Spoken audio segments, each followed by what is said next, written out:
ఆ తర్వాత జరిగిన సార్వత్రిక ఎన్నికల్లో కాంగ్రెస్ పార్టీ రికార్డు స్థాయిలో 400 కంటే ఎక్కువ సీట్లు సంపాదించుకుంది.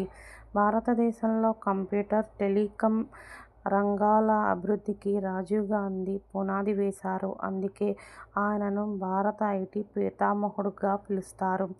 శ్యామ్ సహాయంతో టెలికాం నెట్వర్క్ను గ్రామాలకు విస్తరించారు. యువత రాజకీయాల్లో భాగస్వామ్యం కల్పించడానికి ఓటింగ్ వయసును 21 నుంచి 18 సంవత్సరాలకు తగ్గిస్తూ 61వ రాజ్యాంగ సవరణ చేశారు. గ్రామీణ ప్రాంతాల్లోని ప్రతిభావంతులైన విద్యార్థులకు నాణ్యమైన విద్యను అందించడానికి జవహర్ నవోదయ విద్యాలయంను స్థాపించారు. అధికార వికేంద్రీకరణ కోసం స్థానిక సంస్థలకు ఎక్కువ అధికారాలు ఇవ్వడానికి పంచాయతీరాజ్ బిల్లును రూపకల్పన చేశారు. ఇది తర్వాత చట్టంగా మారింది. రాజకీయాల్లో స్థిరత్వం కోసం 1985లో 52వ రాజ్యాంగ సవరణ ద్వారా ఈ చట్టాన్ని తెచ్చారు.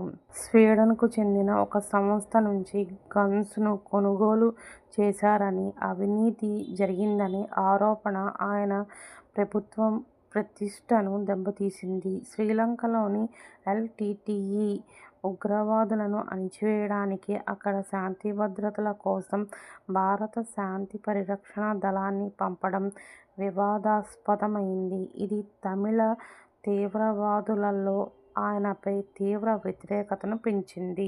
1989 ఎన్నికల్లో కాంగ్రెస్ ఓడిపోవడంతో రాజీవ్ గాంధీ ప్రతిపక్ష నేతగా ఉన్నారు. మళ్లీ 1991లో సార్వత్రిక ఎన్నికల ప్రచారంలో భాగంగా 1991 మే 21న తమిళనాడులోని పెరంబదూరులో జరిగిన బహిరంగ సభకు ఆయన హాజరయ్యారు. అక్కడ ఎల్టీటీఈకి చెందిన ఆత్మాహుతి బాంబర్ రాజరత్నం అలియాస్ ధను జరిపిన బాంబు పేలుళ్లలో రాజీవ్ గాంధీ అక్కడికక్కడే మరణించారు.